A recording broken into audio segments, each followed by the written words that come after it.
sponsors the ITV National Weather.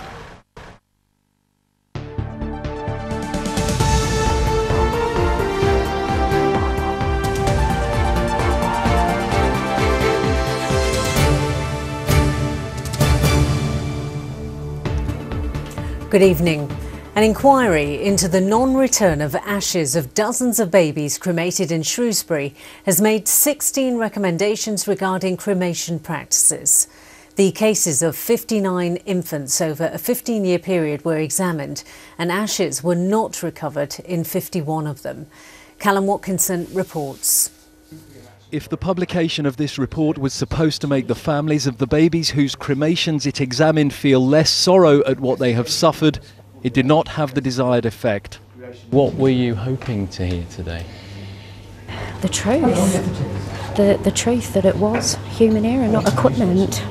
And that, you know, where are our babies? Where are our babies' ashes? Because there should have been some. Though they had heard compassion from the report's author, there can surely be no more painful experience than losing one's infant child. These families have carefully and vividly explained to us how their awful sense of emptiness after losing their child felt all the more desolate for having had no ashes returned to them after the cremation. And they had heard an apology from Shropshire Council.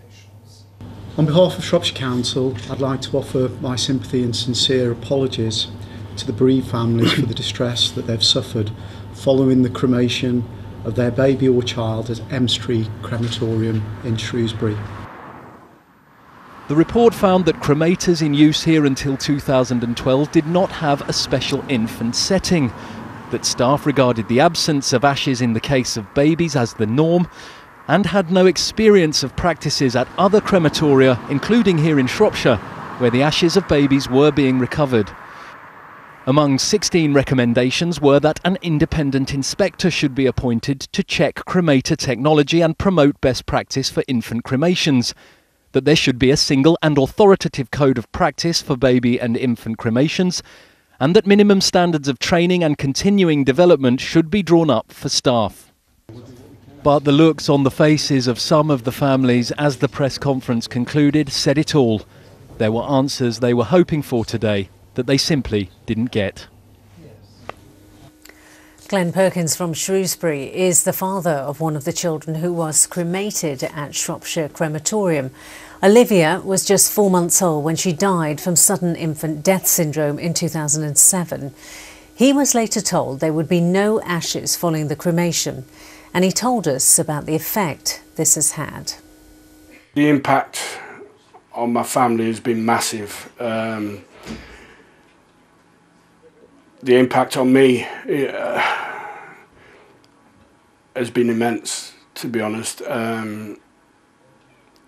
Today I'm on medication for the foreseeable future because of severe depression and anxiety, you know, as you can well imagine.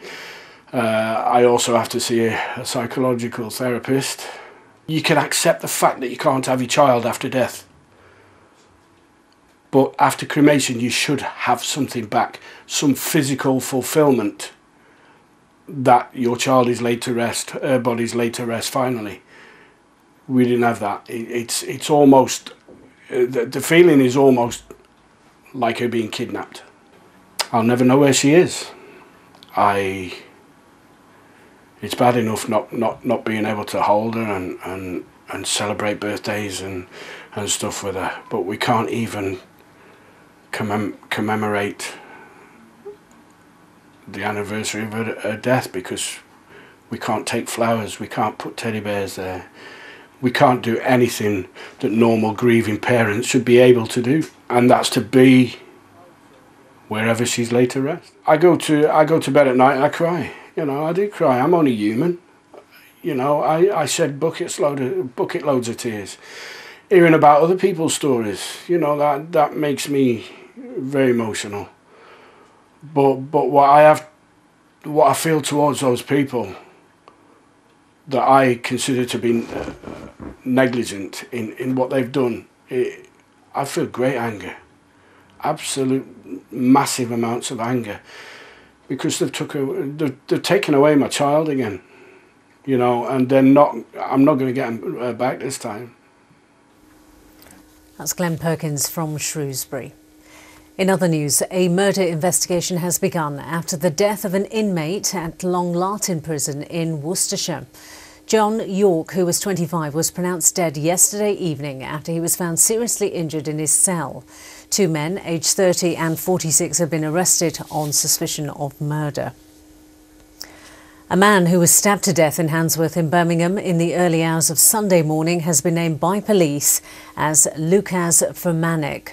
A post-mortem examination carried out this afternoon confirmed the 24-year-old died after being stabbed. A 31-year-old man who was also stabbed during the attack on Grove Lane remains in a critical condition in hospital. Police say they're investigating. Meanwhile, police have arrested a man who escaped from a prison in Staffordshire last week. Haroon Ahmed, who's 26 and from Derby, was found this morning in Nottingham. He walked out of Dovegate Prison near Marchington last Wednesday, where he was serving a sentence for robbery. The family of a businessman from Wolverhampton found dead in India have paid tribute to him. Ranjit Singh Power disappeared in the Punjab at the start of May.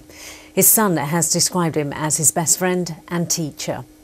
It's reported a man has appeared in court in India in connection with the death.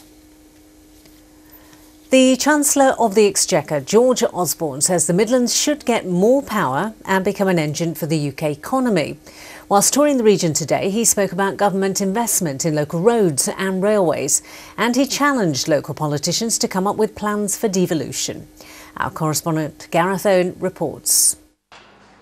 Now the election's over, we thought we'd seen the last of politicians in high-vis jackets. We thought wrong. Today, George Osborne toured Midlands businesses, telling us how the region should be an engine for the country's economy. For too long, the Midlands was overlooked by successive governments in London, and I'm here to tell you not anymore. We're going to attract the jobs, make the investments, bring the prosperity here. And the way he wants to do this is by developing more enterprise zones like this one just off the Aston Expressway. They're building a new high-tech office block here, and the plan is to roll out more zones in places like Walsall, Wolverhampton and Dudley. Not only that, this enterprise zone in Birmingham will be expanded to include the whole area around the proposed HS2 depot on Curzon Street. But it doesn't stop there. The Chancellor also wants Midlands politicians to have more power, more control over taxpayers' money. So, as part of his tour, today he met with council leaders, Midlands MPs, even Lord Heseltine. But has the Midlands been something of an afterthought? This morning you spoke about the Midlands having been, to a degree, left behind by successive governments. It's still kind of happening though, isn't it? Because the devolution offer to Manchester is so far advanced. Is there a danger that we're not going to ever really be able to catch up with the North West? Well, the Midlands has been neglected by previous governments, and I'm here just within weeks of the last election to say it's not going to be neglected under this government. We want the Midlands to be an engine of growth. I'd like to see a real devolution of decisions to the Midlands, and how far we go on that is not for me to decide, it's for local people to decide, but I want to go to the max. I'd love there to be the kind of arrangements you see in London or indeed in Manchester. And that means combined authorities and a directly elected mayor. So, as far as the government's concerned, the ball is in our court. Gareth Owen, ITV News, Birmingham. Sport now, and Aston Villa manager Tim Sherwood says his team need to improve after his side's 4-0 defeat to Arsenal in the FA Cup final on Saturday. He also told our sports correspondent that a number of his players have been told they won't be at the club next year. Tim, is it a reminder of the work that is going to need to be done in the summer? Yeah, absolutely. But I don't think we needed this result to remind me of that. I think it was quite obvious anyway. You know, the team's straight relegation for the last 4 seasons is not good enough for a team like Aston Villa. So we need to improve. We need to add to the squad. But not only that, the group of players in there need to get better. Some of the boys have already been told that they won't be here next year, or they can go and find other clubs. Now let's get the weather forecast from James Wright.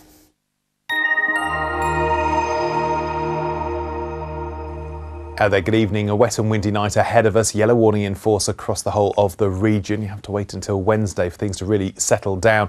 It's going to be a windy old night. These are the mean speeds. You can add probably 20, maybe 25 miles an hour on top in terms of gusts, and that's where we could see a few issues with branches down. We've also got a lot of rain around, an inch potentially by the time we get to tomorrow lunchtime, so it is going to be a bit of a soaker too. As far as tomorrow morning goes, the bulk of the rain will have cleared. A lot of cloud left over, some brightness for the likes of Staffordshire and Shropshire, and hopefully there'll be a few more spots of sunshine into the afternoon. Still breezy. In fact, the yellow warning remains in force well into the afternoon, but stay in a sheltered spot. 16 to 18 Celsius, a couple of degrees up on today. Nice and settled Wednesday and Thursday, getting a little bit warmer, a few showers around on Friday. Sleep well, night night.